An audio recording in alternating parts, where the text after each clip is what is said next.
Okay, folks, so we'll get started very soon. My name is Manish Gupta, and I'm just setting up things. I work at Microsoft as an applied scientist. I also work at ISB as a visiting faculty, and finally, of course, I also work as an adjunct faculty at IIIT Hyderabad, right? And very glad to talk to folks. I actually like to talk to a lot of folks about various kinds of data science related things, right? Today we are going to talk about AI ML in healthcare. So the focus is going to be AI ML in healthcare, and let me very quickly try to sort of so that's good. We will get started. Just can someone sort of very quickly let me know that everything is fine, in the sense you can hear me fine, see me fine, and see my slides fine? Uh, Someone from the organizer team? Yes, Yes. Great, great. Thanks so much. So we'll get started. I will pause for questions, in between. In fact, text questions will be best. So if you can actually, ask text-based questions, that's easier because we have a large audience. So we'll get started. Okay. So, we're going to talk, in fact, today I'm going to talk about two main stories. So, the first story is going to be about cervical cancer detection, the work that we did with SRL Diagnostics. And the other story is actually going to be about heart risk prediction, which we actually did with Apollo. Okay. So, I've already talked about me, just my educational background. I'm BTech from Mumbai University, Masters from IIT Bombay, and PhD from UIUC, University of Illinois Urbana-Champaign in data mining. So in fact, I sort of talk about myself as growing up with data science. Data science grew up in the past, 1.5 to 2 decades. I sort of grew with data science in that sense. Okay. So here is the agenda: introduction to basic data science and AI. Okay. Then we'll very quickly talk about AI in healthcare industry. So, where all AI can be really useful. Okay. In fact, in the past 2-3 years, significant progress has been made in the healthcare industry. Okay. As part of Microsoft, I have worked with a large number of healthcare clients, starting from, say, LV Prasad Eye Institute, which is the largest eye institute in Asia, based out of India in eye care, right? To Apollo Diagnostics in, Apollo Diagnostics, not Apollo, sorry, Apollo itself, Apollo Hospitals itself, all across India, SRL Diagnostics, then, even folks in the US, Bascom Palmer Eye Institute and whatnot, right? So I actually have personal experience working with these guys.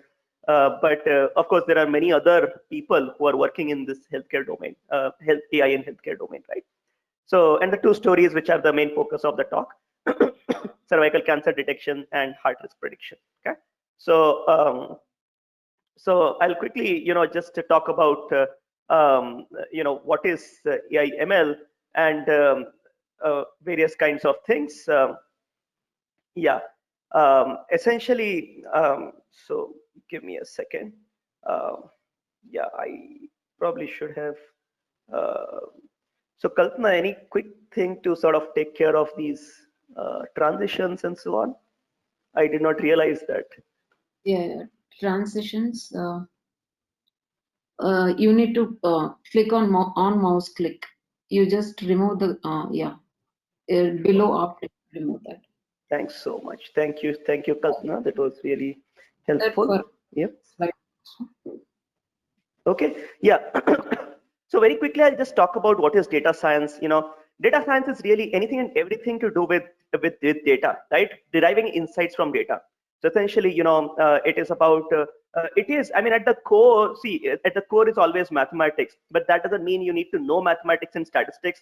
In fact, there are other things which are important from a practitioner perspective. For example, data mining, machine learning, AI, building neural networks, visualizing data, those kinds of things, right? So in general, the abilities required are problem solving. So if you are really into like problem solving, take any problem and think analytically about it, somehow come up with a nice solution. Um, that's the main core of any kind of data analytics, but with a focus on business. So essentially, you always want to sort of make sure that given this data, I want to derive some insights such that I can actually come up with something actionable for profit making in the businesses. Okay. So data science, is now very popular. Why is it popular now? It's popular now because there's a whole bunch of data which is coming in.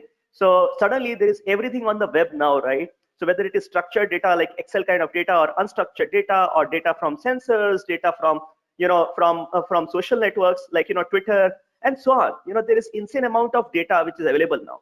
Insane amount of compute power which is available, right? So that's the second driver for data science. So there are, NVIDIA is working on a lot of high quality GPUs. So Intel is working on really fast CPUs and so on. So lots of compute power available. Of course, there is cloud-based compute power which is available to everyone now, right? And third, there are very awesome algorithms, optimized algorithms, very accurate algorithms, very accurate models. Models that can actually beat human accuracy in various interesting cognitive tasks. Okay, those are the drivers for data science. And why are we all here? We are all here because data science jobs have increased significantly. There are jobs for data scientists, data analysts, machine learning engineers, and so on. Okay, so I'm going over this basic part quickly because I'm sure you all sort of know vaguely what is data science in some senses, and then I'll come to the main stories. Okay, so now who can learn data science in general? Really, I mean, people think that, hey, do you really need a PhD to learn data science? See, I mean, if you really want to do research and publish papers and so on, maybe you need all those things. But for usually you do not need all of those things. You really need what is mentioned here. Any graduate, any even non-IT people with no prior coding skills can actually excel at data science. All you need is exceptional curiosity. Okay, you must know how, you must have this craving that, hey, if I have the data, what can I do with it? Okay, how can I make business better? That craving is important. If you have that, you have everything, which is really required from practitioners perspective for data science. Don't really get bogged down if somebody tells you that, hey, data science requires maths, right? And nobody loves maths. I mean, that's basically very clear, right? So very frankly, so nobody likes maths essentially. So, but only if you're into research in data science, you may need those kinds of things. Now, data science is a combination of multiple fields. As such, it grew as a combination of these things: machine learning, based in computer science, based in maths, based in domain expertise. Of course, if you're applying data science to healthcare, which is what we'll talk today majorly, then you basically, of course, need some domain expertise in healthcare. In fact, so people used to joke, hey, I'm a doctor in computer science, but well, I also now know what other doctors do, right? Or what real doctors do. So in that sense, as medical doctors, because I have been working in healthcare for quite some time now. Okay, so just like software development life cycle, data science also has its own life cycle, data science projects, right? So there is business understanding that is needed. So you need to know, if I do this data science project, what is the ROI, right? So what is the current solution to a problem that will get improved if I really build this solution and provide to the customer? For example, if LV Prasad is doing eye care surgeries in a certain way, can I make it more effective in the sense, make sure that the patients get treated better? Or can I improve their, their speed in the sense that, if they are taking like, 1 hour to do the surgeries, can somehow data science improve that to half an hour? Okay, so that they can do more such surgeries and thereby improve the social as well as business impact in that sense, right? So that's the business understanding bit. But then there is also this, you're dealing with data. So there is data analysis. You need to figure out if there is enough data to build those models. You need to derive features. You need to understand the signals that you can extract from the data so as to build a model. Okay, and typically data science is all about building models. So once you have the data, once you have the business problem, you build a model which satisfies those goals. Okay, and then you ship those models. You basically deploy them so that the business can make benefit out of them, can derive benefit out of them. Okay, and just like every other thing, if you don't know how to communicate your story, you have built a good story, but you just don't know how to sell it. Okay, then that is bad. Okay, so therefore, communication skills as well as the data visualization part, right, is very important to master. Okay, so that's that. Okay, so if I compare, so this is a little common thing that people have in mind, and therefore I thought I'll put this slide so as to just make sure people understand this really well. Okay, data science at the core is AI. Okay, data science and AI are more or less synonymous. Data science is more of a business term. AI was more of a technical term, so to say. Okay, the main goal behind AI is to really build a robot which is as good as a human. Okay, so can you build something like that? That's AI. Okay. Now, one way to achieve AI is machine learning. There are other ways, by the way, right? For example, natural language processing, computer vision, text processing, all of those are other ways, speech processing, they're all other ways, okay? But machine learning is one of the ways where you basically, maybe take some examples, make the machine learn, just much like a child learns, right? So child learns that, hey, it's wrong to touch something hot because, the finger may get burnt and so on, right? It sees examples and then learns. That's how we want to do in machine learning. So machine learning is a way to achieve AI in that sense, right? So machine learning is a way to imitate humans by imitating their experience, by looking at their experience and so on. Okay. A subpart of machine learning is deep learning. So a way of doing machine learning is deep learning.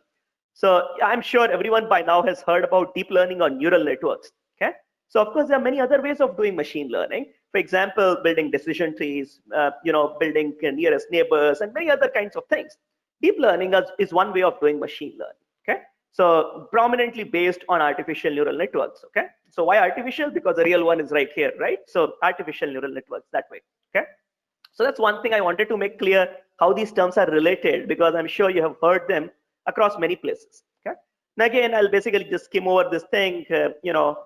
Machine learning, there are prominently different ways of doing things like unsupervised learning, supervised learning, reinforcement learning.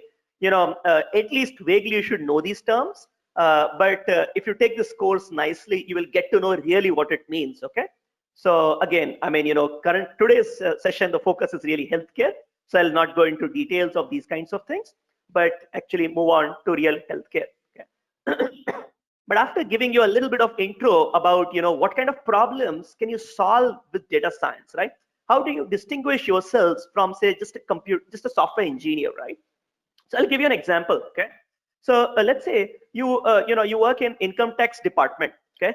And in income tax department, you want to sort of, people are filing their returns. You want to build a module that can check whether the return that has been uploaded recently, is it genuine or is it fake? In the sense, has the guy cheated or not? Okay. If you were a software engineer, your manager would be like a 30-year experienced, not 30-year-old, okay, 30 years of experience in income tax department. This guy would say, when a return gets uploaded, try to check whether this guy is married or not. Okay. Because married guys, they don't want to take risks. So highly likely this guy will not cheat. Okay. So yeah, I'm just making it up, but anyway, okay. So that's the thing. So he will come up with these domain rules. He'll basically tell you, okay, that, when you're writing code, write, check if, marital status equal to married, return no, basically saying that this guy cannot cheat. Okay. Else, if this guy is not earning much, he will not cheat much anyway, right? So else, if income is less than, say, 10 lakhs, will not cheat. Okay. Else, so he will give you these if then else rules. Okay, from his experience. Okay, that's a software engineering job. Not a machine learning job.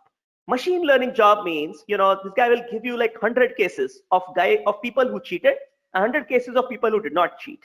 And then you are supposed to do some magic, machine learning magic as it is called, and come up with the code automatically. Automatic code generation as it is called, or automatic logic generation. Okay, you will come up with these if then else rules automatically, and those kinds of rules are basically called as decision trees. Of course, you can do more things as well, right? So that's vaguely the difference between a software engineering job and a machine learning job. Software engineering job, the manager gives you the machine learning the rule logic, the business logic, you code. Okay. Machine learning job, the manager gives you examples, instances from which you learn this logic automatically. Okay. And by the way, this tool is so powerful that it's applied, across sectors. So I have given such talks, not just in healthcare, in banking, in finance, and in things that you cannot imagine, like fashion. Okay. Even in fashion, there are such interesting things. With L&T, we were doing constructions related stuff and so on, whatnot. Okay. There are some examples which are here. Okay. Is this email A or B? A or B meaning, say, spam or not? That's a classification problem. Is this different? Okay. So you want to figure out that, hey, out of a set of, say, 100 politicians now who are trying for US elections, can you figure out outliers? Can you figure out people who have never, who have never attempted, or people who are attempting from a different party, from a different sector, and so on? So it's just to figure out anomalies, right? How much or how many? You can also predict things in terms of numbers. For example, what will be the stock price of Microsoft tomorrow? These kinds of things, right? These are called as regression algorithms.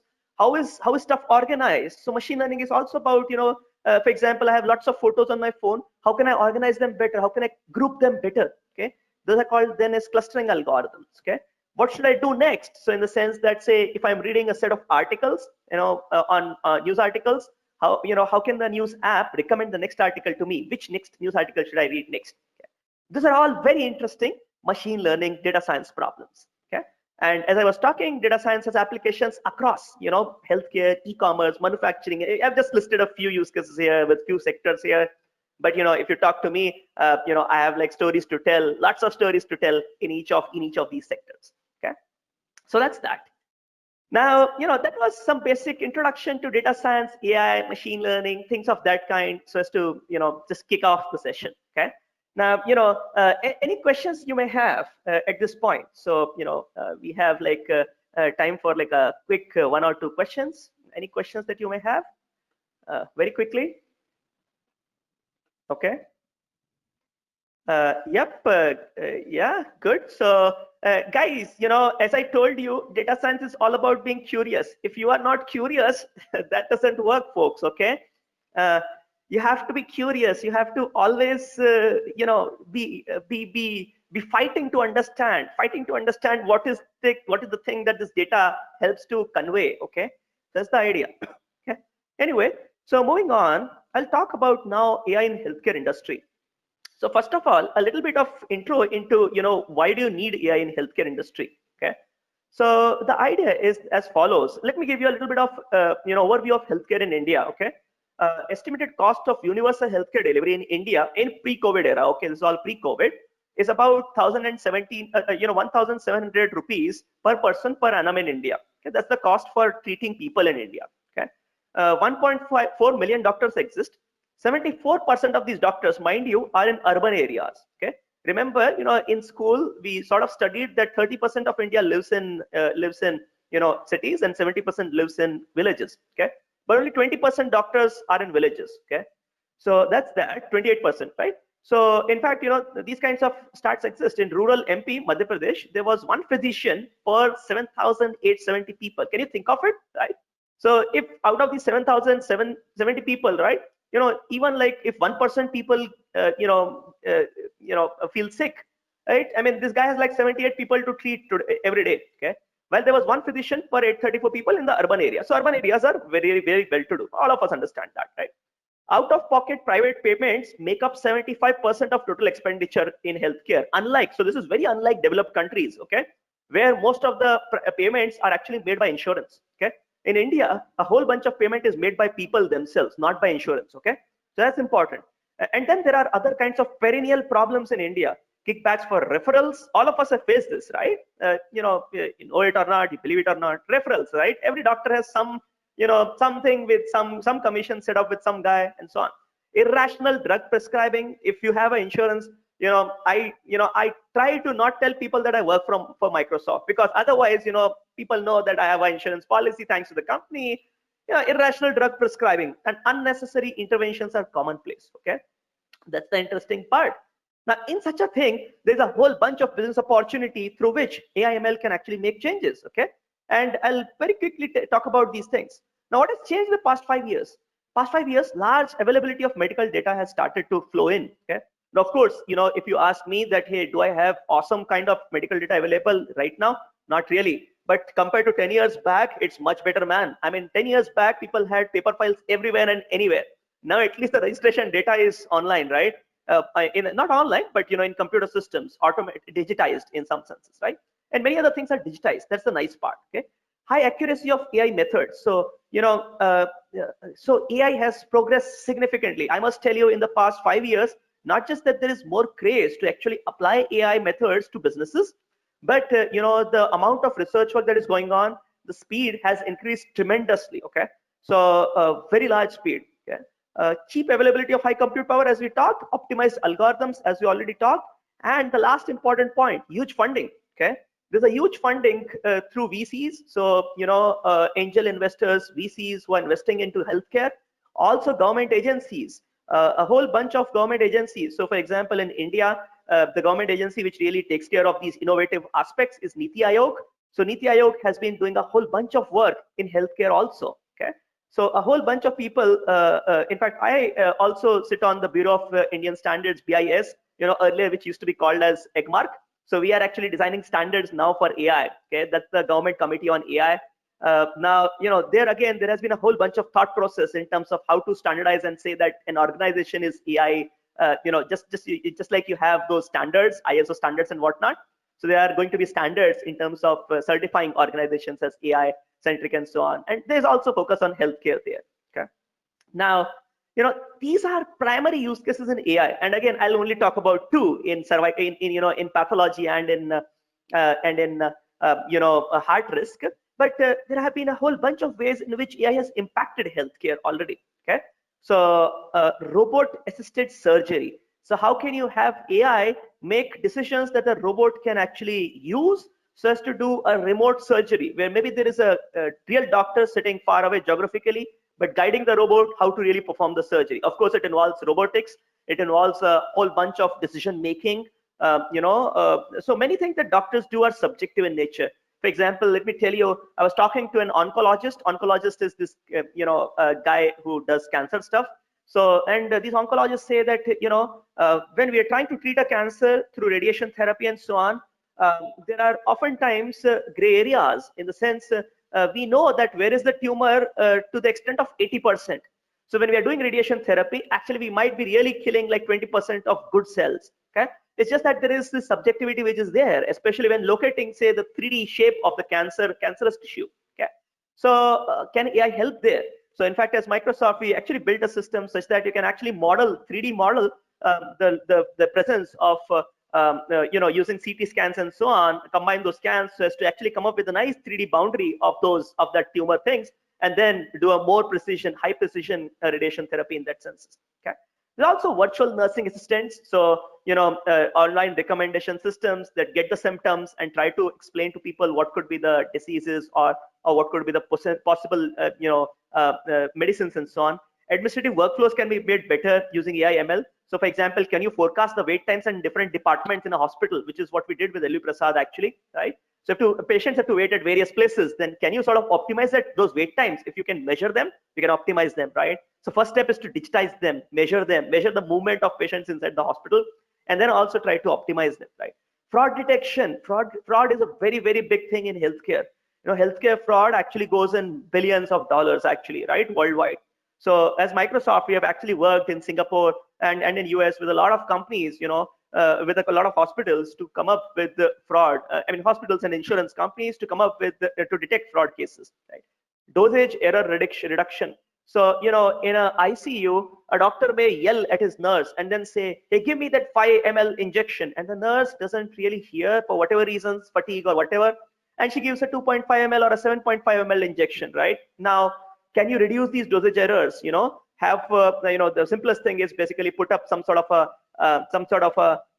virtual assistant there, like a Google Home or Amazon Alexa, who can hear things and then corroborate with the online available databases to figure out, hey, in this particular situation, is the patient supposed to be taking really 7.5 ml? Okay, and then just alert people saying, hey, I heard 7.5 ml. Are you really saying 7.5 ml? And so on, those kinds of things. So there are a bunch of use cases in AI ML which are actually powering healthcare, or a bunch of use cases of applying AI ML in healthcare. I'll specifically talk about cervical cancer detection. This particular use case that we worked on. Sorry for that. Somehow slides are just maybe it's a little sensitivity in my cursor or something. Okay. So this is a use case I worked with SRL Diagnostics. Okay. Cervical cancer detection. So the idea is as follows. In cervical cancer detection is basically detecting cancer from tissues. So this is a pathology use case. Typically, all cancer detection kind of things start with the radiology or some clinical signs. So for example, let's say if you have like some sort of a tumor, say in the neck, right? You would see something growing out, and then you'll go to the doctor, you'll tell them, hey, there's something here, right?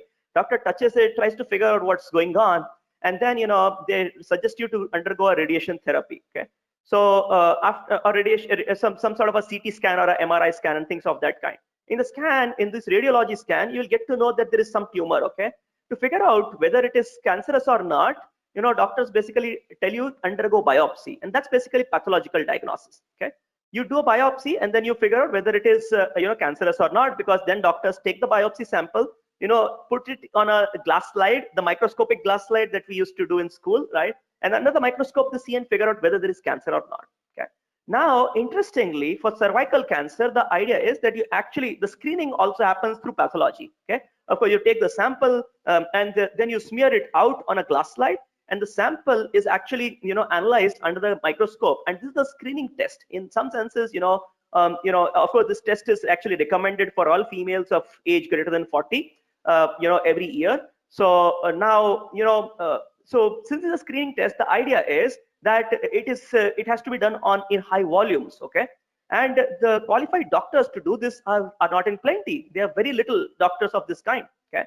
So therefore, what is needed is some AI/ML, way of automatically figuring out, if I give you an image of this tissue, can you automatically figure out if this particular sample has, any kind of anomaly or not? Okay. So now, with that, let me actually, talk about. I see. So yeah, give me a second. So I guess one thing I could do is to really just do this, and hopefully it will be all fine. Yep. Okay. Let me quickly get to the slides now. Okay. Give me a second. Yep. Okay. Okay. Yeah. So the idea is as follows: that even today, people actually sit down and look under the microscope and try to figure out whether there is cancer or not in this tissue. Okay.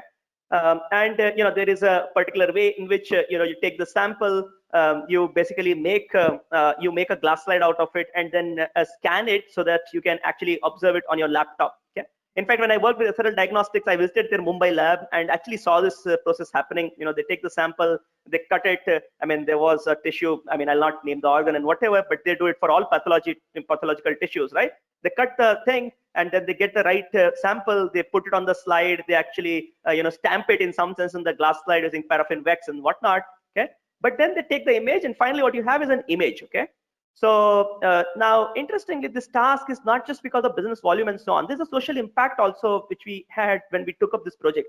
Every 2 minutes, actually, one woman dies of cervical cancer globally, okay? Because there is lack of effective screening, okay? If we can make it automated, we can actually diagnose more women, right? And therefore avoid these kinds of deaths, okay? So if we can detect cancer early, clearly cervical cancer can also be treated, okay?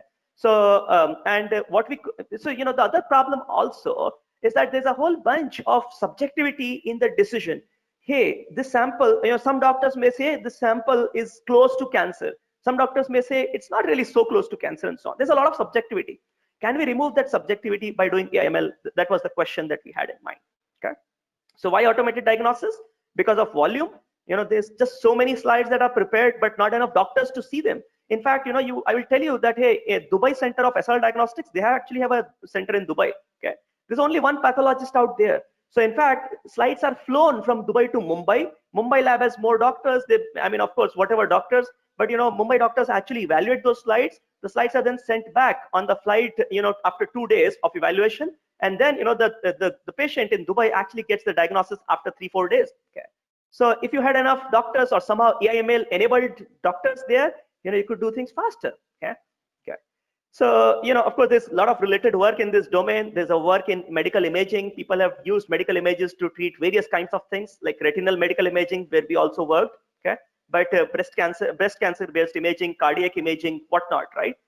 There's also other work on looking at these pathology images, and what we were specifically looking at is these cervical cancer images. Okay. So I'll actually quickly show you, how these images look like. Okay. So give me a second. If this opens up, I can actually show you, interestingly, how do these images look like. So these images, when scanned from a particular device, they actually are, very large in size. So if you look at this image, it's about 700 MB image. Okay. So it's almost a GB sized image on average. And this is how it looks like. It's a nice circular thing on a glass slide. So, this is actually just about 10 or 15 millimeters, by the way, on a glass slide, right? But this is actually scanned. Why is this so large? It is scanned at like 40x. Okay. So at 40x, I can actually see every cell. Okay. Every, green thing or the purple thing you can see is a cell. Okay. And each of those little things is a nuclei inside. So if you remember from school days, biology days, each of this is like a nucleus inside the cell. Okay. Now, can I mean, and you know, a doctor, what the doctor has to do, you know, the doctor has to really look at these things at different resolutions under a microscope, and they have to go from left to right, trying to figure out, are there any anomalous cells? They can figure out if there are anomalous cells or not by looking at each of those nuclei and figuring out the shape of the nuclei. Okay, if the nuclei is much larger compared to the cytoplasm in the cell and so on, then they can say that there is a problem. Okay, so imagine, you know, somebody looking at thousands of cells. Okay, an average doctor, what do they do? They try to look at 1x 2x and then try to, you know, actually not 1x 2x, they typically look at 4x. Okay, try to figure out areas where there could be anomalies, and if the experienced doctor will do that, and you know, if they have anomalies, they zoom in. Okay, they zoom in this area and try to figure out exactly if there are anomalies. Okay, now that takes about 40-50 minutes for an average doctor to do it.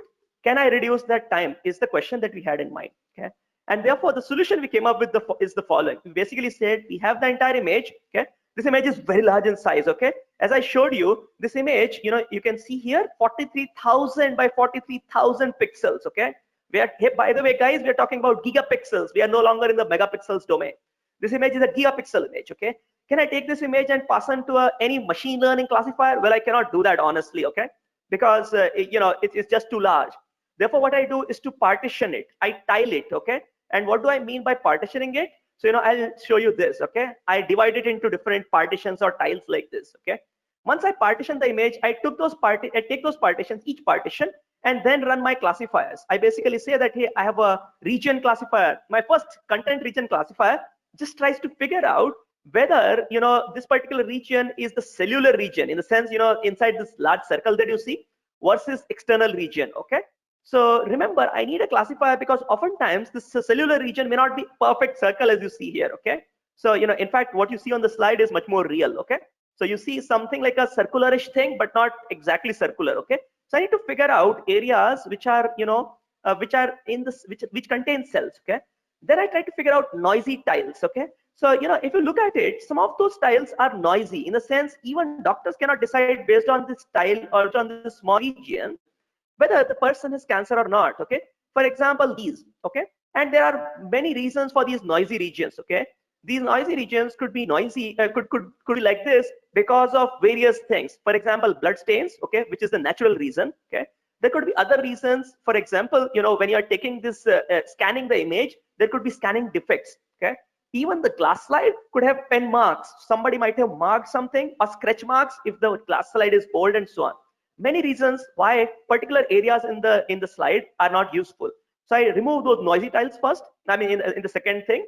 Third thing is to find out anomalies. Okay, so find out those tiles automatically which may contain anomalous cells. Okay, what do we do then? We basically mark some 20 of those. Okay, so if you saw here, you saw those rectangles. Okay, not these rectangles, but the green ones. Okay, we basically mark them, 20 of them, and give it to the doctors, saying that, hey, these are potential places where you should pay real high attention. Okay, if there are anomalous cells in this entire slide, they are here. Okay, so in some senses, we have given them like a control F, a find functionality on an image, such that they can actually very quickly figure out, hey, this is where the anomaly is. Okay, so very quickly, keeping a tab on time, I'm actually doing good. Yep. Now, you know, are you with me? Are you liking the story? Questions, folks? This is a good time to take questions. Are you with me, folks? I don't see questions, folks. Now I'm going to really motivate you guys. Okay. Okay. Hello? Oh, people are requesting to go slow. I'll do that. Yeah. Go ahead. Yeah. Excuse me, sir. Yes. Yes, Harshit. Please go Sir, ahead. there is a noise in your voice. Yeah, sir, there is a noise in your voice. We can't hear you since last 1 minute. Oh, is that true? Is there noise? Can you hear me? I can hear you, but Okay. I can hear you. Am I audible now? You are. Yes. Okay, great. hey, Hey, Harshit, I am Mari- connected to a full broadband connection properly. Not sure noise something. Actually, Yes. So, Dr. Manish, We are able to hear you properly, Manish. No issue from our end. Okay, I'm sorry. Oh, great. Thank you, Okay. Kalpana. Thank you for confirming. Yes. Okay. Hey, sorry. Yeah. You know, please take care at your end. I forgot your name. Yes. Okay. Great. Yeah, Go this ahead. is Dr. Siva here. and I'm Dr. an Shiva? ER Dr. physician Shiva, yes. by profession, and also I work as a medical advisor for a life sciences company to provide Awesome. clinical lens to some of these AI solutions. So I have two questions Yes. for you. I mean, Yes. off late, AI is used very loosely, right? I mean,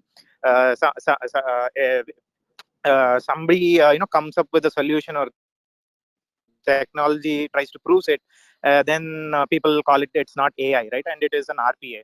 So where is that thin line between RPA and AI versus IoT? Because most of the times in healthcare, either it is called as an RPA. Once you crack that rule, it's called an RPA. It's not an AI. Yes. And then now, when people are still trying to figure out what is AI, what is machine learning, and what is better applicable. Now they Good have question. moved into IoT, which is making much Yeah. more noise, Yeah. because especially with the wearables coming in for this Yes. Yes. heart attack Yes. detections, predictive Yes. analysis methods. So it is become very confusing, right? So that is one question. The second question is, because I have also seen, I have worked closely for developing some of the solutions for detection of some of ECG interpretations, right? So Great. most of the Yes. ECG interpretations in India, the machinery come either from German or Yes. from Israel, right? Right now it is, Yes. I mean, China and Israel, and right now That's true. most of the AI, so-called AI ECG machines are from Israel, and True. I mean, when I see the ECG interpretation, they are very perfect. But then, we don't. I mean, as a practitioner, I don't require that peculiar things to be identified, because it makes my diagnosis very difficult, even when it is normal, because of the algorithms given to that system, because of that PR Absolutely. intervals Yeah. Yeah. or whatever that QRS blocks and stuff like that. It becomes very True. confusing. So in this True. method, for especially for this labs and diagnostics or any interpretation of this sort, what kind of machine learning is it? I mean, I prefer that supervised machine learning, because this is healthcare. We can't play with this, right? I Sorry, mean, sorry, Dr. Shiva, supervised model. Dr. Shiva, keeping time in mind, I will have to probably, just take this question and answer it, right? If you're okay, right? So you asked very, very awesome two questions, Yes. right? I think the first one is RPA versus IoT versus AI. How do I differentiate? Okay. RPA versus IoT versus machine learning. I think, see, RPA for other people, RPA stands for robotic process automation. Okay. It's about anything that you can automate without any learning aspect into it. Okay. And what is the learning aspect? Learning aspect means where, you cannot write a rule straight off. Okay. In those cases, what you do is to take some examples and then try to figure out, hey, a model in some sense, right? For example, here, when we are actually taking these image samples and trying to predict whether these contain certain kind of anomalies or not, this is not RPA. This is actually machine learning or AI. Okay. While robotic process automation is where I can write rules, where somebody is doing a repetitive activity, and all I'm doing is to really replace that human by an automated script. Okay. IoT is where I make use of a lot of sensor data. For example, in healthcare, there's insane amount of sensor data. Okay. So especially the most common sensor is this ECG sensor. Of course, there are pulse sensors. There are these Fitbit bands, which can actually supply a whole bunch of sensor data. Okay. So all of those things are sensor data. And of course, you can do, all kinds of machine learning on top of that sensor data. So when people are doing IoT and they're doing IoT with ML, that's basically killer applications that many companies are after these days. Okay. So that's that. Now, the other question you asked is very interesting. When I'm using these AI/ML techniques as a practitioner, okay, I don't know anything about AI/ML, but I want to care about how can I help my healthcare profession, right? So, but it throws so many things. How do I figure out which is useful, which is not, man? I mean, this guy's just doing a TMT test, and then it says arrhythmia for like 2 seconds, and then it's okay, back to normal, right? So, or then it saw a ST inversion somewhere, but it forgot to take the context in mind and so on. Okay. Remember, AI/ML is in its infancy in healthcare. Okay. So, nobody can replace doctors, professionals. Okay. So when you take these insights, you have to take them with a pinch of salt, and then there has to be a human who would look onto them and then make the final decisions. Okay. Now that said, there is still scope. The idea is that you can actually look at confidence levels. Most of these things actually give out some confidence levels also. Okay. saying that, hey, we have predicted this kind of stuff, but this is a magnitude. So, for example, if there's a ST inversion, the magnitude of the inversion also matters, okay? Or, if it detects arrhythmia, what degree of arrhythmia, okay? For example, if it detects diabetic retinopathy in the eye, what degree, okay? So those degrees matter. And many times the business use cases are around, let's say prioritizing patients when you are doing a village camp, remote village camp, right? Where you basically just screened like 10,000 patients and you would never have looked at all 10,000 because you don't have enough doctors, but can AI prioritize them, okay? Screening use cases, here is a cervical cancer image. SRL diagnostics would typically have 3 levels of check. Can your first level guy, the screener guy, can be replaced by an AI/ML solution? Those kinds of use cases are something that are really, really successful in nature, okay? So hopefully that addresses your questions, Dr. Shiva. Thank you for asking such awesome questions, actually. And clearly they come from a good practitioner. Yeah, okay, nice. Naresh is asking if the image size is too big, how AI/ML can scan it clearly. So that's a problem. Therefore, we chop into multiple parts. So, therefore we divide every image into about 1500 to 1800 parts. Okay. So it will take more time than human to scan all images. Oh, no, not really. So, it takes, so for our system to work, it takes about 5 minutes. Okay. It does take time, because 5 minutes are required for various kinds of things. For example, and the interesting part, what? Although it takes like 30 to 40 minutes for an average human to look at it, let's say you have like 10,000 slides. You don't have people to actually look at it. That's the problem, right? Even if it takes more than human time to look at it, well, you have machines which can be paralyzed, right? So, but humans can't be cloned in some senses. And that is why it is still very important. But it takes about 5 minutes for our system. Yeah. So John from Republic of Panama, welcome, John. So nice to see you. So I'm just starting in data science, main interest in healthcare, cancer research. I was wondering if you had any, there are some books that I can recommend. In fact, there are some survey papers towards the end as well. Actually I can basically just copy paste those things and send them across to you later. Okay. If you email me, you can email me later. So this is my, email ID. I'm just typing my email ID here. So, if you email me, so I would like to send it to everyone. Yes. So, I can send you more such references later. Okay, great questions, folks. That's fine, right? I'll try to, move on now. So this is the kind of analysis we did. We basically, I'll skip some of the slides because they're sort of self-explanatory, but there are challenges, data science challenges, in terms of large images, data set imbalance, and so on. So lots of challenges. So this is our first classifier, which basically tries to figure out content versus not content tiles. So if you look at the first row, those are noisy tiles. Those are tiles which do not contain any cells as such, but they can contain pen marks. They can contain other kinds of air bubbles, glass slides, scratch marks, and so on. So we learned a classifier to remove those. Then we also build second classifier to handle noisy tiles, in the sense that as I mentioned, tiles could be noisy because of air bubbles, uneven staining, or they could be noisy because they contain pen marks, glue marks. They can be noisy because the scanning did not happen nicely, so poor focusing while scanning. Okay, so there are different kinds of scanners and different qualities of such scanners also. So those kinds of things. There could also be pathological artifacts, in the sense that cells which have folded, okay, or overlapping cells, or presence of blood cells rather than these cells, and so on. So that's basically why we also build this noisy tiles classifier. So, I'll not go into details of, what kind of classifiers you build, because again, that basically gets into a lot of technical details. I'll just suffice by saying that, hey, we built about 19-layer deep convolution neural network. Okay, that's the only technical term that I would use in some senses. We use convolution neural networks, 19-layer deep VGGNet convolution neural networks. And then we also built like these 121-layer deep DenseNet neural networks so as to do these kinds of tasks. Okay. The interesting part is that we have a very high accuracy at doing these three things. Okay, the first classifier that we built is about 99% accurate. Remember, we built 3 classifiers: one to just get those cellular areas, second to get away the noisy tiles, get rid of noisy tiles, the third one to actually figure out whether these tiles are anomalous or not. Okay, and that basically if you look at these accuracy numbers, right, the DenseNet model that we use, the last one, basically gives us 98% accuracy or 93% accuracies and so on. Now, these accuracies are really high. They are so high that you can actually very easily I'm actually, going over some slides very quickly because again, these are more detailed from a technical standpoint, and we don't have enough time from a, from a brief overview standpoint, right?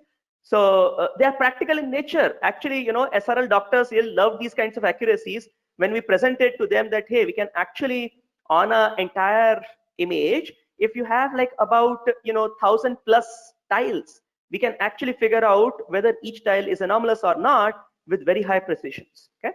Now we didn't want to, of course, we are, even 5% loss in precision is a loss in precision. You cannot really just make a call based on that. So doctors have to clearly look at that.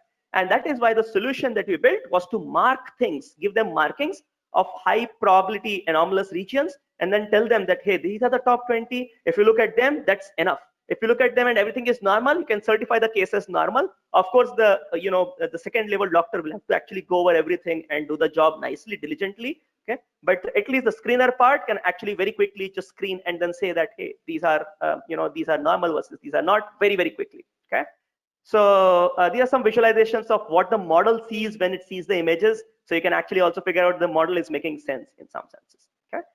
So a lot of this data is available across organs. We just did it for cervix, cervical cancer, but data is available across organs on this website. If you go to TCGA, the Cancer Genome Atlas, as it is called. So it's a public website where there's a lot of such data available. But again, this data is in petabytes and exabytes. So if you have that kind of capacity, you can do analysis yourself. Okay. Okay. I'll pause for questions at this point again, and then get into heart risk prediction. That's a a smaller one in some senses even from a technical standpoint. So, but I'll pause for questions again. Yeah, which type of question we practice as I am beginner? Which type of question? Go ahead. You have something in? Somebody wants to say something? Am I audible? Yes, Pulkit, you are audible. So just wanted to ask one thing, like it's been a long time, like AI ML has got a good penetration into medical sciences. But Okay. after the outbreak of coronavirus, it took us the entire world more than 5 months to crack it. How do you see this? I see this as a failure, like we have everything to crack it, but still it took more than 5 months. Can you please shed some more light on this? Good point. Good point. So now, of course, I'm not talking today about it, but that particular part, which looks at building medicines or coming up with medicines for coronavirus, falls into the pharma domain, right? And in the pharma domain, there is a lot of work which people have done on identifying drug molecules. Okay. See, the idea to come up with a medicine for coronavirus, what do you need? You need to understand the properties of coronavirus. You need to understand of drug molecules, and then you need to figure out those molecules which can, in very crude terms, neutralize the coronavirus, causing, the virus properties. Okay. Now, to be able to do that, you need to find those drug molecules. Where do you get those drug molecules from? Okay. Remember, a typical vaccine, or any, any antibody generation process takes at least, 5 to 10 years to get done. Okay. So because of multiple reasons, there's a whole bunch of, so this happens in different phases. Maybe there are pharma experts here on the call as well, but you do it in various phases. 3 to 4 years it basically just takes to identify some molecule that may work chemically. Okay. And then it takes like multiple phases. So then you basically do in vitro or other sort of on the petri dish, you sort of try to figure out, petri dish experiments as they are called, whether this antibody is actually working on the virus. Then you take it to some animals, you try to test it on animals, and then you actually test it on humans, and then finally say, okay, this particular vaccine is reasonable enough to be marketed. Okay. What can we do as AI/ML experts? We can actually make this drug molecule identification faster. Okay. But the remaining things are still human. You can't replace them. I mean, some guy has to really do experiments on animals before trying it out on humans. Some guy has to really test it at least for a certain time on humans to figure out if there could be side effects. Okay. You're right. It's sort of a failure for a common man. It sort of seems like a failure of not just medical science, but also AI/ML, that we don't have a vaccine for coronavirus. Okay. But if you have not heard Bill Gates' lecture, actually look at the Bill Gates video. This was probably like about 5 years back when Bill Gates said, the current enemy is not, it's not going to be wars that will kill people. It will be viruses that can kill people, because, with respect to nuclear bombs and so on, we are very sensitive. We know that, hey, if I put out a bomb, so many people will die. But with viruses, we don't know. Okay. And there's not enough work which can help us do many of those phases faster. Some of those phases can be done faster, but again, and there are ways in which you can do those things faster, okay? Not for everything. So hopefully I gave you a little bit of more understanding of how these things work. So yes, it is a failure, I agree, and hopefully after 10 years we'll have better things in place, right? Okay, great. Any other questions you have? Can you suggest online? Yeah, go ahead. Yeah. Hi Manish, hello. Yes. Yeah. Prashant, So yes, my go name ahead. is Prashant, and I have some questions. Yeah. So actually, like a beginner for artificial intelligence and machine learning, and to enter into the field of data science, what Yes. should a student or a professional, those who have a experience in different sector, let's say he have some experience in database Yeah. administrator, and he have some True. database developer. So Yes. the question is that how they can enter into this field, what skills should a person know to enter into this field of data science? Could you Yes. please give me some brief about it? Very nice. So lots of people ask me. In fact, there are more questions, but anyway, let me answer that question, right? So as I mentioned in one of my earlier slides, if you were around, right, I mentioned that all you need is curiosity, really, okay? So curiosity and passion to learn, okay? In fact, that passion to learn is a really important thing. Even today, I feel that I must keep learning every day. In fact, I make sure that I read a paper every day at least, okay? So a research paper, I mean, that's how I learn most of the things, but anyway, right? So that passion to learn is really important. If you have that, you have it, okay? That's the idea, okay? So, I will answer that question in detail in two parts. One, if you are early in your career. Second, if you are late in your career, okay? So if you're early in your career, passion is the only thing that you need to learn these things, okay? Of course, basic analytical skills, you do not need to learn core mathematical formulas. Believe me, you can do all kinds of data science things just by a drag and drop also, many of those things, okay? So for example, if you have never used Azure ML, you should basically look up what is Azure ML, or okay, of course, I should not just sell Microsoft things, but you can also equivalently look at Amazon SageMaker. Okay, there is a thing called Amazon SageMaker. Okay, look at that, or look at Azure ML. And those are like quick things. You can actually build machine learning models, data science models without writing even a single piece of code. Okay. But that said, if you have to excel in data science, you should learn coding a little bit. Okay. So coding, and typically coding in data science really means Python. Some people use R, but mostly it is Python. So you must learn Python. So learn one scripting or a So coding this means, language. Yeah. yeah, Go ahead. Manish, so one should learn the statistical language only to enter into the field of data science, Yeah. By statistical language, if you meant because like R Python, and then yes. Python and R statistics, correct? So one Perfect. Yes. should learn statistical language You must, efficiently into that. Okay, if you okay. have to excel in any of those, you must. Okay. See, if you are into some kind of things like program management, which are people who sort of know business use cases of machine learning, can do talks but cannot code. Okay, then it's okay to just learn, say, online tools like Azure ML and so on. But if you want to really have a significant impact, you must learn some sort of coding skills like Python. Okay, coding programming languages like Python. Okay. So see, I'm not asking you to learn, say, C, C++, or Java and C# and so on. Okay, that's not required. Just Python is going to be good enough. Okay. So that's that. If you're late in your career, those questions become more important. Okay. So for example, I get many people who have like 15 years, 20 years of experience, and they're like, hey, I want to learn machine learning and then make a career in data mining and so on, data science, right? That's more complex. Okay. Those cases are complex because, after you learn these things, you may not get the job which pays you at your level. Okay. And those are complex things. Okay, those have to be handled case by case. There you have to somehow make sure that you still remain in your domain expertise. Okay, if you're a banking guy, learn machine learning from a banking perspective so that you can actually do better at your banking job itself. Okay, that's more important. So, but if you're a starter, I mean, you just have like 2, 3 years, 4 years, 5 years experience, then it's okay. I mean, you can switch, and your salaries are not so high that you cannot justify an entry level salary in data science. Okay, entry level salaries in data science are actually high, so therefore it's okay. Okay. So how far do you think AI is from taking over medical? Shailendra, it's very far. Okay, let me be very clear. I have worked very closely with doctors, and all of them have these insecurities. Hey, this guy is going to replace me, huh? Should I tell him? What do I do anyway? Okay, I've had people of that kind, and I had to learn from them honestly, right? I don't know any eye care, or I didn't know any eye care. I didn't know how does this pathology work, but I learned from them. Don't worry, we are far away from replacing people. We may replace lower level people, in some senses, cytoscreeners and people of that kind. Yes, those guys can be replaced, but not really doctors, qualified doctors. No way we can replace them at this stage. Okay, it's all assistive AI so far. That's how most of the software works. Okay, How do we increase the reliability of prediction using AI? Because we cannot take even 2%. Perfect question. Yeah, I mean, criticality, medical, banking world, they are all critical applications. We need to be very careful. And that is why these things are just used as cytoscreeners. They are used as screeners. Some other guy clearly checks the results anyway. You might ask, hey, if some guy is checking, then what is the point? Well, in general, 3 levels of checks happen when you go to any diagnostics lab. Okay. So the first level guy can actually be a automated cytoscreener. That's the idea. Okay.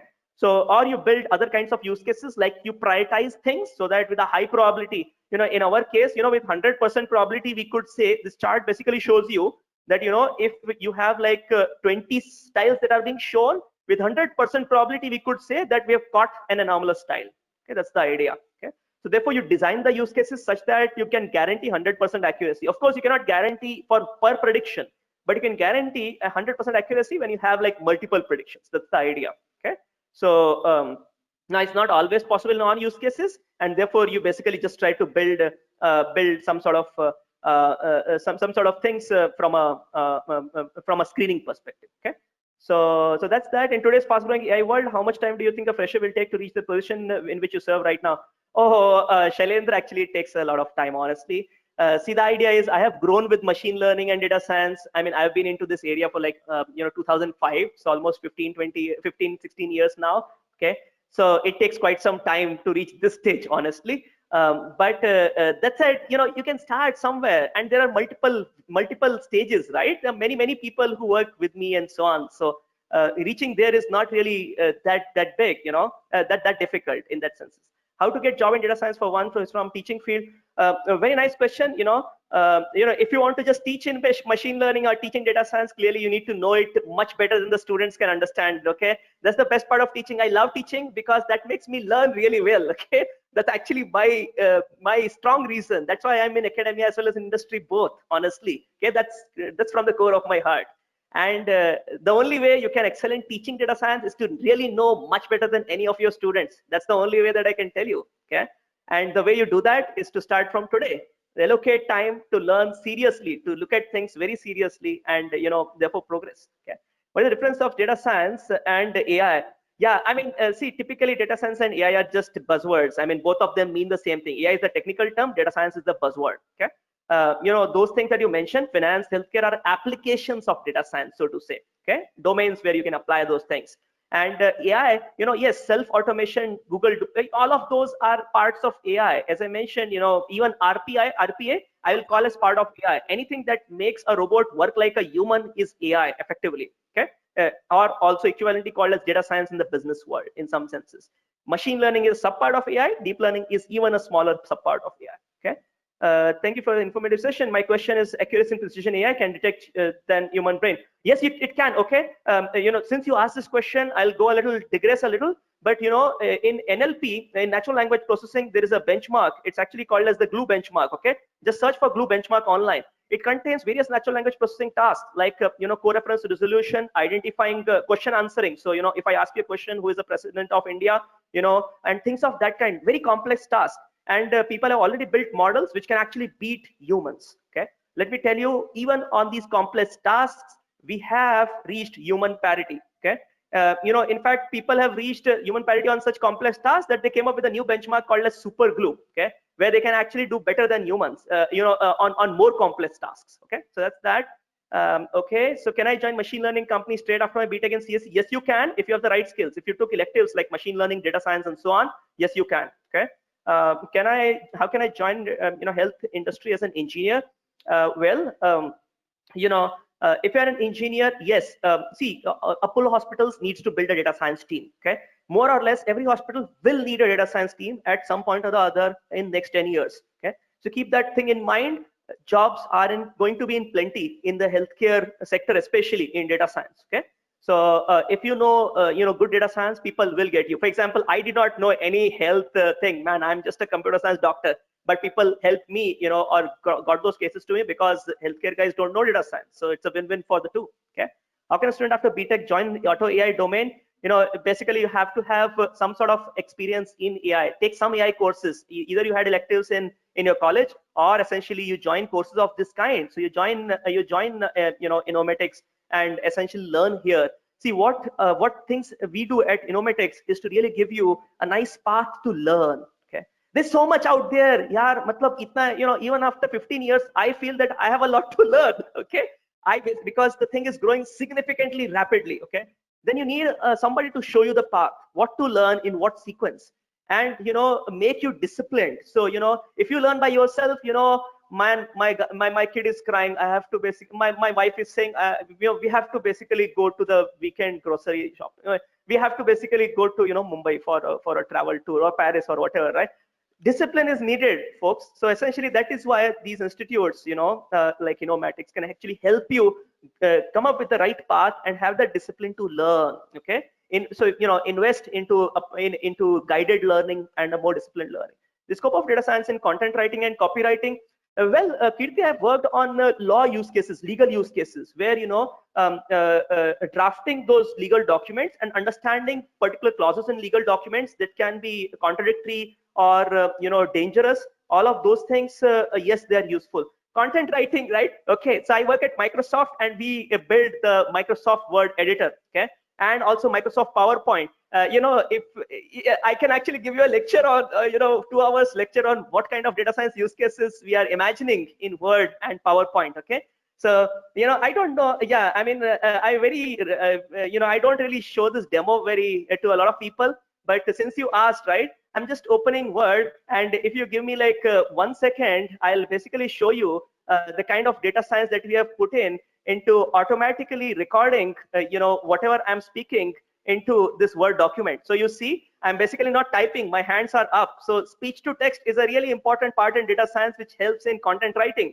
I no longer write my autobiography entries, I actually say them, and this tool actually types them in my autobiography. I actually maintain a diary every week and so on, but that's what I wanted to tell you. These are the kind of things that we do in terms of content writing. Of course, there are other things like Grammarly, which do things like automatic spell correction, grammar correction, whatnot. Okay, okay, folks. Agriculture domain, yes, we did. As Microsoft, we actually did work on agriculture on predicting sowing date so as to maximize the yield for farmers. Okay, so we actually also experimented a pilot project we did in Anantagiri in AP.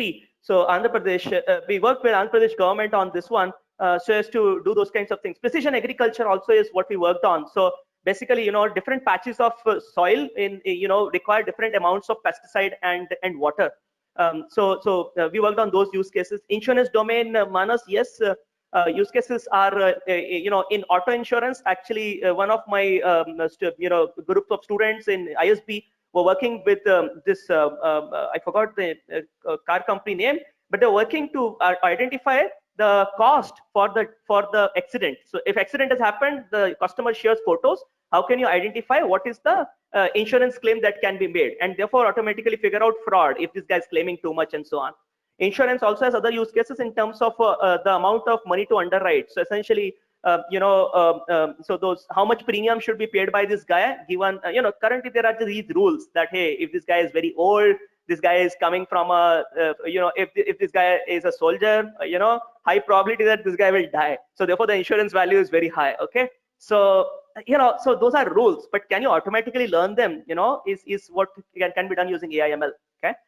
Difference between ML and NLP. See, ML is machine learning and NLP is different. Both of them are a part, natural language processing. They are part of AI. Okay. And what you want to do, so NLP actually uses some things from ML, machine learning. So for example, to figure out, given a sentence, automatically figuring out the part of speech tag for every word is NLP. But how do you do that? Using machine learning based, say, sequential learning classifiers. Okay. So they are interdependent on each other. But NLP has to do with natural language things, anything to do with text in some senses. Machine learning is much more broader. It can deal with any kinds of data, image data, speech data, text data, structured data, and so on. Is it possible to design a model where we can calculate average wait time of a patient in a hospital and work towards reducing? We worked on exactly this use case with LV Prasad. Okay. So if you have someone in LV Prasad, some doctor, Dr. Vipin is a friend. Okay. Dr. Vipin Das there, Anthony Vipin Das. So you can ask him, how did we sort of forecast the wait times for patients there and so on. So better scheduling of people and so on. How can I join healthcare as a public health student? What are the options? I mean, see, healthcare industry is very broad. I can only talk about AI ML in healthcare industry. For that, you need to surely know some healthcare use cases, okay? Some healthcare tools, okay? And by tools, I mean coding language, algorithms, visualization. These three things are really a must, okay? And above all, what do you need? You need curiosity, you need passion, okay? You need curiosity, you need passion, which will drive discipline in you and will make sure that you actually do what you're thinking of doing, okay? So in my email ID is here, guys. We are almost, I don't know what's the time. Honestly, your questions were so awesome. I lost track of time. It's 11:07. So how much? So we have some time still. Okay, we still have some time. I think 11:30 was the thing. Yeah. So we still have some time. Or more questions, folks. Hopefully, I'm answering your questions. Hopefully I did not miss any. Okay. But if I did miss, please do repeat your question. Right. Or any questions that you have in mind, anything? Okay. Yeah. Okay. But beautiful question. Thank you for making it so interactive. I mean, otherwise it's boring if I just keep talking. Okay. Awesome questions, folks. Love it. Okay.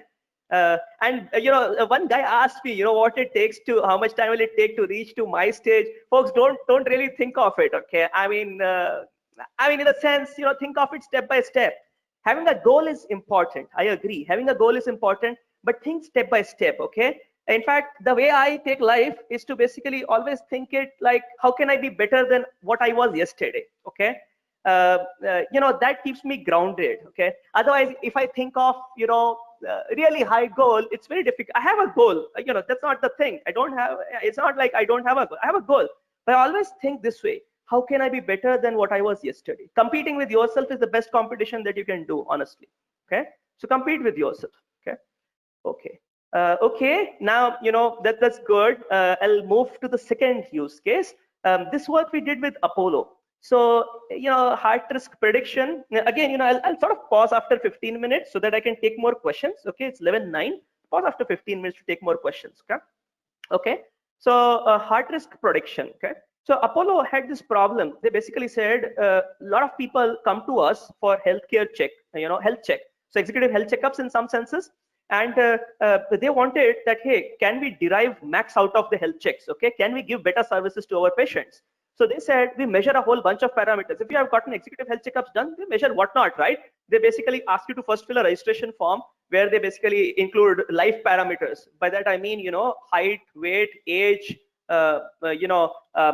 smoking habits, alcohol habits, tobacco chewing habits, lifestyle, sedentary lifestyle, or hard worker kind of thing, physical activity, whatnot, right? Medical history, family history, those kinds of things. Okay.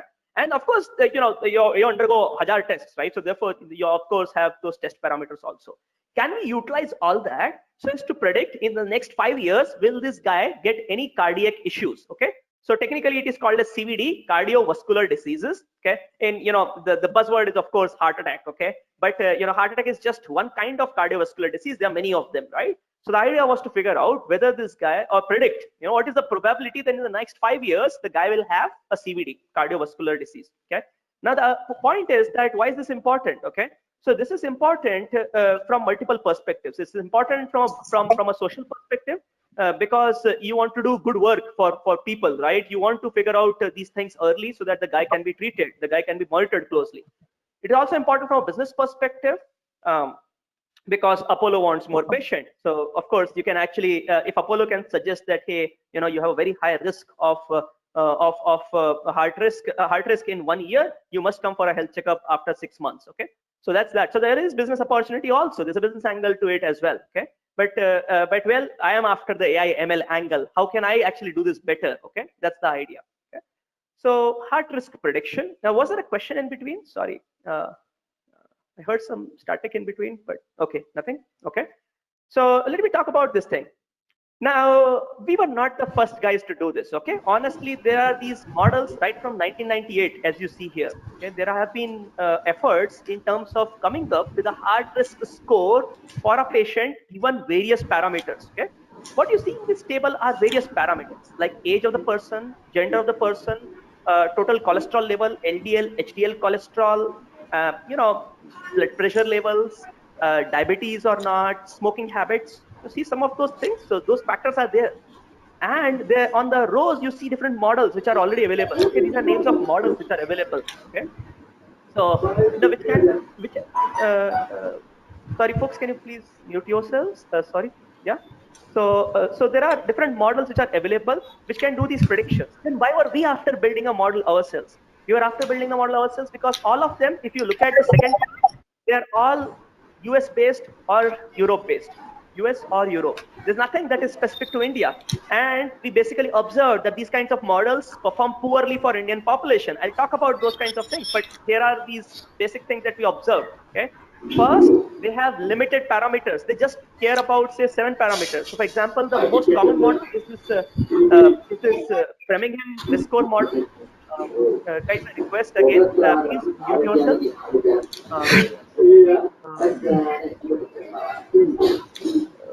Folks, can you please mute yourselves? Someone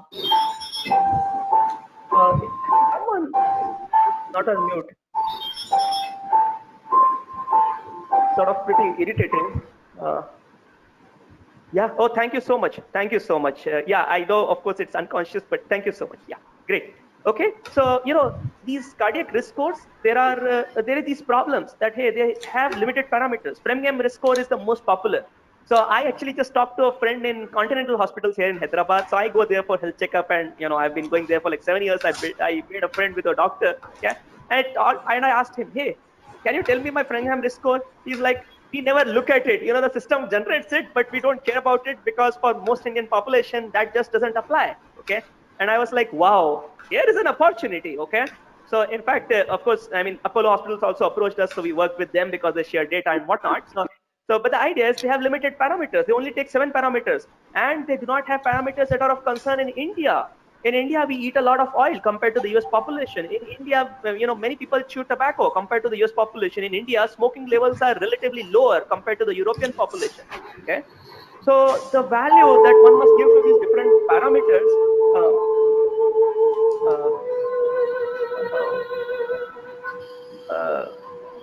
guys, request you to mute yourselves. Can I mute everyone? Is there a possibility of muting everyone? Not sure. Yeah. Thank you. Yeah. Okay. So limited number of parameters is what they have, and they do not have parameters that concern Indian population. Also, these models were pretty static. So basically saying that they have been learned in 1989. I mean, lifestyle has changed significantly in the past so many decades, right? So therefore, the models need to be somewhat active. They must be relearning after periodic time intervals. Okay. And lastly, these guys don't give any confidence levels. So, they can only tell that this guy will die because of heart attack in next 10 years or not. Now, that's not enough, right? I want a heart risk parameter. I mean, I want some sort of gradation, low risk, medium risk, high risk. Okay. And that is why we basically, went on to this job of doing this work ourselves. Okay. Now, how do we get this data from Apollo is the major problem. Okay.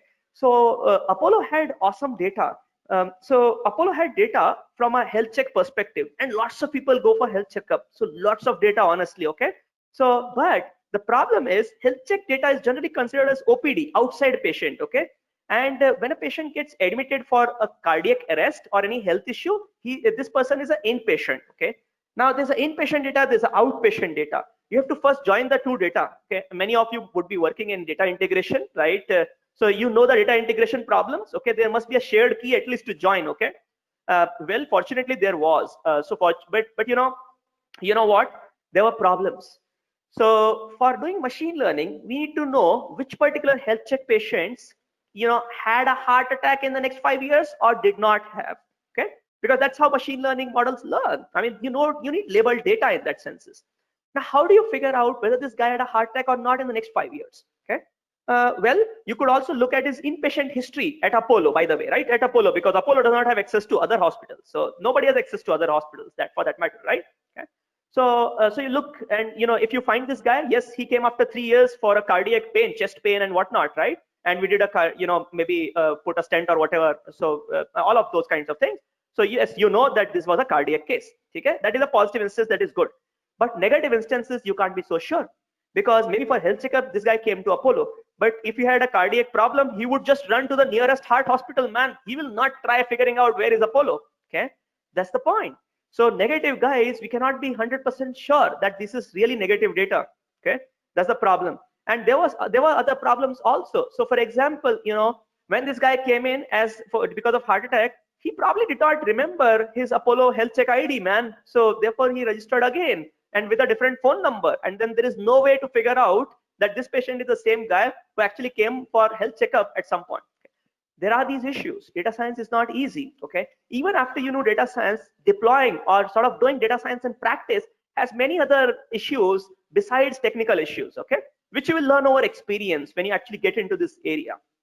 Okay, so we basically did a nice join. We actually in fact ended up calling people also to figure out if they actually have had to confirm their cardiac history, so that our data is really very clean. Okay, so of course we basically got all the permissions. When you do all these kinds of things, you have to be very careful about privacy issues. Okay, you have to be, we in the sense, of course, Apollo called them because they were not Microsoft patients. No way. Okay, we don't even know those kind of, we didn't even know people names. Okay, so privacy is of significant concern, especially when it comes to companies like Microsoft. Okay, in fact, if I did anything which harms user privacy or customer privacy, I'd be fired.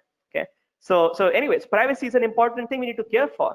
The other thing is customer discomfort. No way when you are doing these things you should harm any customer anyway. Okay, by customer I mean patients here. Okay, so that's that. But anyway, we did this stuff, and we got the data. We did a whole bunch of data cleanup. We actually figured out, we sat with the doctors. Here is where domain expertise matters. We sat with doctors, Dr. Shiv from Apollo Hospital. If you know someone in Apollo, Dr. Shiv is one of the top cardiologists in India. So we sat with him, tried to figure out what are the interesting factors that can help us predict heart risk score for the next 5 years for Indian population. That was the most important thing that we had in mind. Okay, so these were the factors that he suggested across different categories. Personal category as in personal attributes like age, gender, height, weight, and so on, BMI. Okay, lifestyle attributes like what is the diet, veg, non-veg, alcohol. Again in alcohol we had various gradations. Frequent alcohol, social drinking, used to drink earlier but doesn't drink now, or other things like no alcohol at all, teetotaler, and so on, right? Smoking, again, various gradations in all of these things. Historical attributes like family history, personal history, previous any CAD disease, in a sense, corona, not corona, sorry, the coronary disease. Okay, everything is corona these days. But anyway, okay, any coronary disease, any heart-related previous history in that senses, dyslipidemia, diabetes, hypertension, and so on. Okay.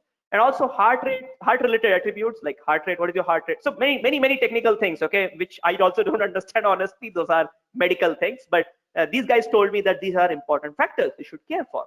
Okay, care for those. Okay, and then we built something called a survival model. So survival models are yet another kind of doing machine learning. Okay, they are kind of regression models which sort of try to predict the risk of survival of this patient. Okay, and survival doesn't always mean survival. Survival also means, the probability of an event. That's what it means. So any event, it could be life-threatening event, non-life-threatening event. In fact, survival models are also used for various other things like churn prediction in industry. So as to predict when will this, how long will this guy survive in, into your portal or into your company and so on. Okay.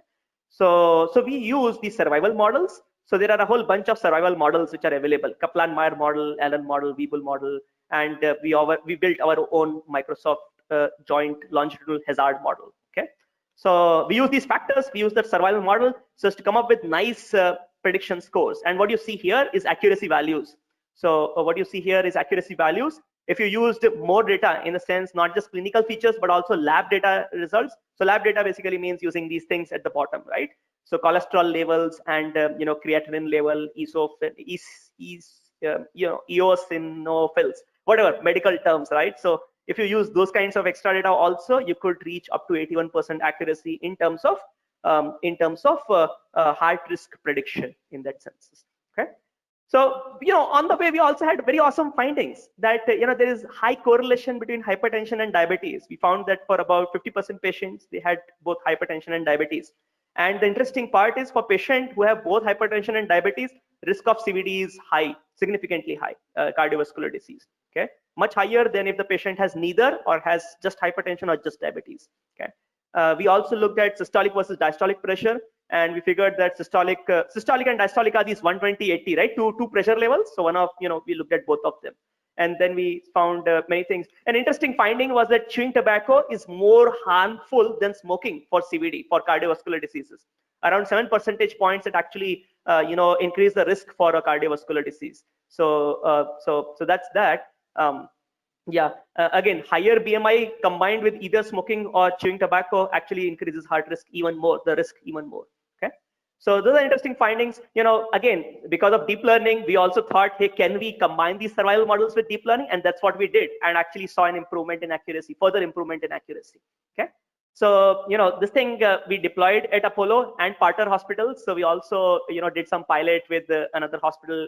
I'll not name it because that's still a private pilot, so it's not public. But we did work with other hospitals which are in Apollo's network. Okay, so as to show this app to people. So this is a simple app which takes various kinds of parameters which are typically measured when you do a health checkup. Okay, and after these things are entered by the patient or by whoever is qualified, so nurse or doctor, right? We basically show this kind of an output. Okay, the output of our API or of our model is this. That hey, there is the Apollo score in some senses where they say that hey, this guy is at high risk of heart disease. Okay, and we also show him the risk varying over time. So basically, high risk in 1 year, high risk in 2 years, and so on. Okay, and we also show that hey, what is the recommended protocol? What do we recommend to you? So as to basically or advise you. Okay, so these things are not directly shown to the patient; they are shown to the counselor who counsels the patient. And then the guy actually counsels the patient. So the guy, the counselor guy actually uses this to tell the patient, hey, what is it that you should do? So depending on the parameters, we also, tell person that, hey, maybe you should run more so as to reduce your BMI, or you are smoking, reduce your smoking because that's increasing your risk by 10% and so on. Okay. So that's the kind of things that we do. Further, we also did some, so this was one work, but again, cardiology is a very awesome field and we can do a whole bunch of AI/ML there. So as one of you guys was talking, we can also do things based on these ECGs. So we're working with Apollo to start off this project. The project is not on as of now, but we're working on analyzing ECGs so as to come up with better, better anomalies. Okay, anomaly detection, and so upfront tell people that hey, you could have a risk in the next 5 years. Okay, this is where I'll stop and pause for questions. Oh, there are good questions. I love questions. Thank you for asking so many awesome questions. Let's go on and see, where did I stop? Okay,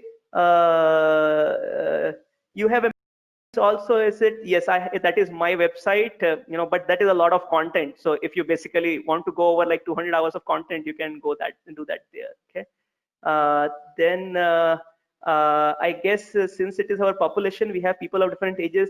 Very good question. Complexion with different. Very good question. You're thinking. So what we did was to therefore take this data. We had these data integration challenges also. We took data from across Apollo centers. Okay, so we combined data from so their main center is in Chennai. Okay, so we took data from Chennai. We took data from Ahmedabad. We took data from Delhi and from Mumbai. Okay, these 4 centers. Okay, so that is why we tried to be as global within India as much as possible. Okay, so that's that. How can we ensure the model we created is the most optimized one? It is a trial and error proven. Oh, we did measure. So we did measure those things. In fact, we also deployed this model and we did a retrospective validation. So in healthcare, people are not happy with, we did prospective validation, right? So people are not happy just with retrospective validation, where, most ML people, most data science people are happy with retrospective validation. Do a train, test, split, measure and test how your model is performing, okay? But typically people want it to be deployed and then verify. So we did verify multiple rounds with Apollo, okay? So we did prospective validation also, and they were in agreement that yes, these make sense. Agreement with what the top cardiologist feels there. So in fact, we were working with a panel of 10 cardiologists from Apollo. So they were all, we were really fortunate to get time from those awesome people. Okay. So what is the minimum data set that you need to run?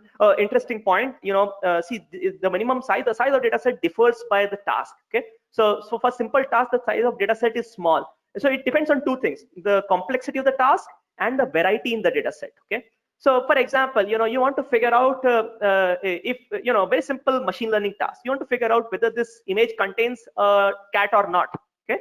So if I take 100 images of a cat, just like this, tongue, I just make like 100 shots immediately, right? Or maybe even if I take 1,000,000 photos and try to figure out, say that, hey, this is a, give to my model, hey, these are 1,000,000 photos for the cat. I'll take 1,000,000 random photos and say these are not photos of a cat. Okay, that's not great data, even though it is very large in size, because it doesn't have variations of cats, man. I mean, it just has one cat in it and only one variation, one pose of the cat, right? So therefore, variety of the data matters and the complexity of the task matters. For this one, we had data in about tens of thousands, so tens of thousands of instances. Okay, so that's that. For SRL diagnostics use case that I showed, I had like tiles, about 20,000 tiles across patients. Okay, so what if the data provided is bad? Oh, we had a lot of issues in terms of noise in data. Okay, so that's true, and many of those, so we have to do multiple rounds of data cleansing. In SRL case, we had to get the data labeled multiple times across pathologists. So what we do is to actually do voting. So since we ask 3 people to actually label the same tile and then take the consensus label, that is one way of reducing noise or cleaning the data. But there are other ways. Okay, so we actually have to maintain that, and there is still some noise that is going to be there in the training data. The models have to be robust enough to take care of that noise. Many companies hiring experienced data scientist profiles. Why? Akhil, the idea is, when you are hiring, all you have is the resume of the guy to know about him. Okay, so either you figure out whether he's from some IIT, triple IT, or whatever, or basically this guy has some experience. If there are enough people of that kind, then you don't hire others, right? That's the idea. But don't worry about it. See, the problem is that even the big companies really require most of those people. Okay, so while most of those kinds of people will go to Microsoft, Google, Amazon, whatnot, there is an insane amount of job requirements in many startups. Okay, many startups and many service companies and so on. So therefore, don't worry about it. If you basically get there, if you know the stuff, in an interview, you have the interview time to actually impress the person beyond your resume. If you can impress the person, you can actually still make it. Okay, that's the idea. Can you predict how we can reduce the coronavirus from spreading based on current statistics? See, I mean, the idea is many of these things require digitization. Okay, so yes, we can if we had good digitized mechanisms. Okay, influence propagation in population networks is a different field, which is also studied as part of data science, and you can actually do that. To detect the spread of viruses. There are people who are doing that. In fact, if you just search online, virus spread or virus tracking, things of that kind, and try to search on scholar.google.com. Okay, scholar.google.com is a great website to search for any research material around new things. Okay, data science research material. What would be the approximate time a team takes to come up with an optimal solution for such huge projects like cervical cancer detection? Good point. We took about an year, Janvi. So I'll just tell you from experience, multiple challenges. See, data science part is a very small part. Multiple challenges, framing the problem is the first challenge. How do we do this? Okay, so coming up with the architecture in mind that yes, this is doable. Second, enabling infrastructure. So SRL diagnostics does not have GPUs. They have simple machines which can handle registration data. SRL diagnostics does not have very high bandwidth connection. Remember, these files were 1 GB in size. A patient typically on average has like 3 or 4 slides, which basically means 3 or 4 GB data per patient. Can they upload to cloud? Well, they were ill-equipped to do that. So they cannot upload to cloud on a regular basis. In fact, they did not have scanners also. So they first entered into a partnership with the scanner company. These scanners are pretty costly. 50 lakhs ka ek scanner aata hai, okay? So they had to have like internal bureaucratic process to buy that scanner. Then, come up with internet bandwidth enough to upload. So it takes time because digitalization is not very common in these areas in India. Okay, so therefore the project takes time. Data science part was smaller, but again, we took time to actually get labeling done per tile and whatnot. Okay, so all those things. And then there are multiple rounds of validation and whatnot. How to find job as entry level in this field? Learn things. If you know things well, you can impress people. Because Akhil, if you do not have a IIT stamp, or if you do not have a very awesome company stamp on your resume, the only stamp you can have is knowledge. Okay, and try to do that. So essentially, learn really well so that you can impress people in your interviews. Of course, build Kaggle profile. Put out your projects as code on GitHub, which you can include in your resume so as to tell that yes, you code, man. Okay, the guy does not then need to ask you to code there and waste time. And the guy can actually ask you interesting questions. Okay, so that's the thing. Do these things. Popularize about yourself on LinkedIn. There are recruiters looking for people. Mind you, I also consult. I used to consult job companies, and they have the other way around problem: how to find qualified people. Okay, so build your resume nicely in that senses. Okay. Hi sir, Different to- I have a question. Go ahead. Could you please talk about retroprospective and prospective studies in the current application which you are talking about? Oh, perfect. So yes, I mean the Apollo thing. So retrospective validation basically means, we took old data, past data. Okay, we divided data into two parts, train and test, and then said that here on the train data we learn a model. On the test data meaning we held out data for certain patients, and then we said, hey, we'll not show the model these patients until it is learned. After it is learned, we'll ask this model, hey, by the way, what do you think about these patients? So that's called retrospective. Retro meaning, in the past. Okay, so those patients have already visited, they already had a heart attack or not. Okay, and then we'll ask the model, what do you think, what is the risk? Okay, and then we figure out if the model was talking correct or not, your predictions were right or not. Okay, prospective means in the future. So we take the model, we deploy it, and when a patient comes in at Apollo, we ask the model, hey, what do you think? What is the risk associated with this guy? So the model will say in the next 5 years is the risk. Now after 6 months, of course, I mean we'll be able to know only after 5 years, okay, because in the future. But after 6 months, at least we can know if the high risk guys really had something of that sort. Okay. And anyway, what we also did to make our prospective validation better was to show the results from the model to real doctors, cardiologists, and then corroborate with what they think. Okay. So they also have from their mind some hunch as to what will happen to this guy. Will he have a heart attack? And if that basically matches, then we say that the predictions from the model are making some sense. Okay. Hopefully that answers your question about retrospective and prospective. Nagarjuna, yeah. Yes, sir. Okay. Okay. Thank you. Yeah. So what Shamita is asking about different tools which are used to predict heart risk. So these are the survival models. Effectively, are the core at it, right? And how did we code? I mean, if you're asking about tools, well, we use Python here, and we put up as a Microsoft Azure API, because of course we were doing all of this on Azure. So that's the tooling perspective in some senses, right? So how much of population you have reached via Apollo network, or what are the outcomes? That is percentage are at high risk among. Oh, that's a very good question again. So for the how much of the population that we have reached, see, I have lost track of it. I think at some point last year we were about 1 million API calls that were done. So but that was a combination across multiple things. So this was at least a few 100,000. Okay. So at least a few 100,000. 1 million was a combination of other projects as well. So about split between males and females. Well, so the split was more towards males. I also believe that was not because of the inherent data, but was just about the input, right? I mean, I think more males get health check done than females. So I mean, I won't really make out anything out of that, Bhavna. Yeah, that's the idea. Okay. So how to design thinking mindset for data science? Yeah, I mean, I think you just need to have interest into it, and then learn these various tools. By tools I mean algorithms, real implementation tools, and also basically coding, right? And other tools like Azure ML and things, visualization tools and so on, and then have experience. By experience, this design thinking comes into picture. I always talk this to people that, but whom do you call a good data scientist? A good data scientist is the one who basically wants more data. Okay, first thing, he wants more data. How much ever data you give to him, he's like, I want more data. I want more data. Okay. As soon as he gets data, he starts analyzing it. Okay. As soon as you get the data, you try to figure out how many features are there, what is the distribution per feature, and so on, and try to think, what can I do with this data? How can I monetize this data? Okay.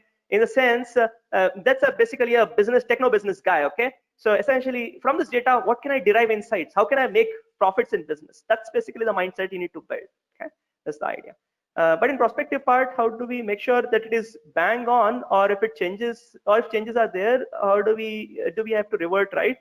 Good point. Yeah. In the prospective part, so that is what is a part of model training. Okay. So you basically train your model on the test part, try to see if it is working fine. If not, then you have to rebuild the model. You try some other way of learning the model. There are many ways of learning the model. Okay. You try to change that. For example, in our case, we tried this simple Cox model, Cox survival model. It didn't work. Therefore, we tried this deep Cox model and so on. Okay. To try different things. Maybe change the training data also a little, increase the training data size or whatever, right? Or increase some features in it and so on. So make changes to make it better. Okay. How much time does it take to have an understanding of data science from a professional perspective, assuming 2 hours of day of work, not academic knowledge? Good point. I think you can do these things safe if you are really doing 2 hours, without checking Facebook and WhatsApp and whatnot. 2 hours of real core work, it can take you about 6 months of time. Okay, 3 to 6 months of time. Now it will vary in terms of how much expertise do you want to have. But to be able to talk to people as if you know reasonably good data science, you need 3 months of time to be really, is what I would think. Again, it will vary depending on how much analytical skills also you have, how much grasping power you have, and so on. But on average, I've seen people 3 to 6 months. If you dedicate 2 hours every day seriously without any disturbances, you can do that actually. Okay, so that's the idea. Okay, what is the difference between big data and data science? Yeah, see, big data is typically, so not all data science requires big data. Okay, big data is used in cases where I work at Microsoft in Bing. Okay, so at Bing, we basically deal with like hundreds of millions of queries every day. That is what requires big data infrastructure: Hadoop, Spark, MapReduce, things of that kind. Okay, now much of data science does not require big data. Okay, for example, when I did things with such medical use cases, I do not require big data. So that's basically just hundreds of thousands of instances which I can process on a single machine. Big data requirements, when I talk about sensor data, yes, I really require multiple machines to process that, and that's big data. Okay, does that clarify? So big data is when you have large amounts of data, and you may have data science use cases like in Bing which require big data analysis, but most of the use cases do not require big data analysis actually. Okay, work experience versus academic degrees. Yeah, Shailendra, it all depends on who is interviewing you and what kind of work experience you have, right? So academic degrees matter. For example, for me, my PhD matters. Okay, I mean, actually, people value a lot when I say, "Hey, you're talking to Dr. Manish Gupta," okay, versus just Manish Gupta in that senses. It also matters if I am, if I say that, "Hey, you're talking to Dr. Manish Gupta from Microsoft," okay, that matters more. So, now work experience, see, it's all keywords on the resume, which first level filter is this HR people, right? It matters significantly to these HR people who do not understand anything about your projects, okay? So to get an interview call, it matters a lot, okay? After you've gotten an interview call in Microsoft, what you talk in the interview will matter more. But many other startup companies, many other companies, right? In general, yes, academic degrees matter more in that senses. But that said, all academic degrees wala guys go to Google, Microsoft, and whatnot. So, even startup companies have to hire someone, right? I mean, and then, it's basically how you perform in the interview that will matter. Okay, that's the idea. Okay, every time I give these talks, I feel so happy, because it's such a people ask such awesome questions. And I love that I can contribute at least to a certain level to people. Okay. Any other questions you may have, folks? Anything else that comes to mind? Okay. Ramesh says, I'm a BTech from IIT Computer. How much does it matter in MS for me to be hired? See, big techies, Ramesh, typically, this is my typical advice. Okay, your special case may be different, so I don't know what is your specific case, right? But typically, I advise people to do a master's, especially for IIT folks, right? I advise people to do masters only if you're doing from US, okay? See, if you are not an IITian, then you must do masters. Then doing masters from an IIT in India matters, okay? But if you are already an IITian and a reasonable IITian, 8-pointer or more, then I don't think it makes sense to do an MS from India. If you're doing an MS, do it from the US so that you can actually, you can then treat it as a way to move to US in some senses. Okay. Current times, especially in current times with visa restrictions and so on, it's much easier to go to US with an education background, and then people with education degrees there are going to be always valued more. Okay. So that's my advice. But again, if you're doing a PhD, that's a very different advice. So then it's good to do it from any IIT in India as well. Okay. But again, more such things we can discuss in email as well. So how much do I need to keep effort for switching to data science? I'm an architect and have 17 years of experience. Krishna, at this point, I'll tell you, don't switch to data science. That's my advice. Switch, consider data science to augment your skills. See, don't leave your current job and move there. See, because I'll tell you, I have had many such people. You won't believe I have actually, I must have touched more than 5,000 people teaching people in data science. Okay. And people come up with these kinds of things. You cannot expect to get, after doing like a 6-month course from anywhere, even from Stanford, you cannot expect people to give you the salary that you must be getting now. Okay. in data if you switch to completely to data science. So therefore, try to think of data science as augmenting your current work. Okay, maybe your company doesn't do data science in your current domain. That's fine. Move to another company in your domain which values your data science expertise. That's my advice to you, Krishna. Okay, so that's my advice. Right? So I'm actually so Ramesh is like, I'm actually planning for ANU. Yeah, so good. That's nice. So loads of ANU. Sorry, ANU meaning. I'm sorry, ANU is which university? I'm not 100% sure. Loads of thanks. Okay, great. Thank you, Bhavna. I mean, as I told you, right, I'm actually thankful to you guys as well. I just love it when I talk to people and, you know, we can brainstorm such interesting things. Okay. Yeah. Thank you, Bhavna, for all the kind words. Okay. Australian National. Oh, Canberra. Yes, Ramesh, that could be an interesting thing. Yeah. That could be an interesting thing to consider. Yeah. I agree. Not always US. Yes, there are good universities in the UK and Australia as well. Europe and Australia as well. Yep. Which institute is providing PGP in data science? Many institutes, Hari. So many institutes do that. And in fact, I work with some of them as well. I mean, many institutes, right? Across Hyderabad, across India. In fact, these days, I don't, well, almost every IIT and IIM has also started having a PGP in data science in some senses. So yeah. Just search online PGP in data science and you'll get a whole bunch of answers out there. Okay, or email me and so on. Yeah. Okay, folks. So I think I have taken a lot of time. We will stop here.